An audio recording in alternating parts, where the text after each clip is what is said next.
Kovo 8 dieną Lietuvos dailės muziejuje įvyko iš Sankt Peterburgo Ermitažo atvežtos parodos dailininkų portretai 16–18 amžių vakarų Europos graviūrose atidarymas. Ši paroda Lietuvos Respublikos ir Rusijos Federacijos kultūros ministerijų 2012–2014 metų kultūrinio bendradarbiavimo programos rezultatas. Pati idėja atidaryti šitą parodą kilo 9 metais, kai Lietuva šventė 1000-metį.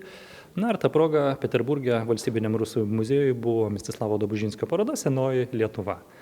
Na ir parodos kuratorė Nijolė Masiulionytė, vienintelė visą gyvenimą Ermitažą dirbanti lietuvė menotyrininkė, puiki vakarų Europos grafikos specialistė, pasiūlė tą idėją. Vėlgi, idėja buvo labai viliojanti, nes pati paroda 9 metais kabėjo Ermitaže visą vasarą.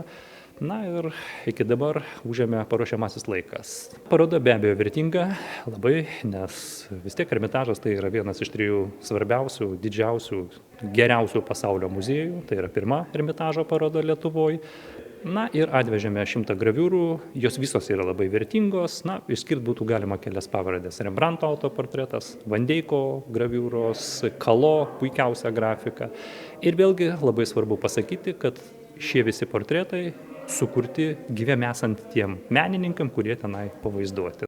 Parodos kuratorių Nijolės Masiulionytės ir Skaisčio Mikulionio šviesaus atminimo mokytojo akademiko Nikolajaus Nikolajevičiaus Nikulino garbei skirtos parodos atidaryme dalyvavęs Valstybinio Ermitažo muziejaus generalinis direktorius Michailas Petrovskis džiaugėsi atsinaujinančiu kultūriniu bendradarbiavimu tarp Lietuvos ir Rusijos. Ši paroda pirmoji, ženklinanti naujosios Rusijos ir naujosios Lietuvos muziejų bendradarbiavimą. Paroda, kurią atvežėme, būdinga Ermitažui. Ji buvo itin lankoma ir populiari, nes tai puikus grožio ir įdomių dalykų derinys. Parodos idėja sudomina ir pritraukia į muziejų lankytojus.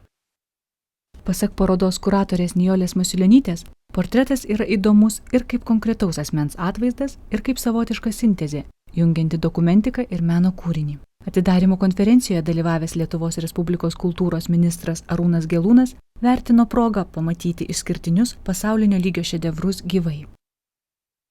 Šitus darbus žinau virtualiai daugybę metų, esu dalį matęs ne Lietuvoje, mačiau per televiziją. Aš norėčiau vienas ateiti su savo mylimais kūriniais pabūti ne šurmulyje, o vienumoje. Taip kad mano įspūdžiai a priori yra, kad tai yra nuostabi galimybė aukščiausio pasaulinio meno kūrinius pamatyti tiesiog šalia. Šiuo metu Ermitažo parodos yra eksponuojamos Amsterdame, Madride ir daugelį kitų kultūros sklaida garsėjančių pasaulio miestų, prie kurių šiandieną prisijungė ir Vilnius.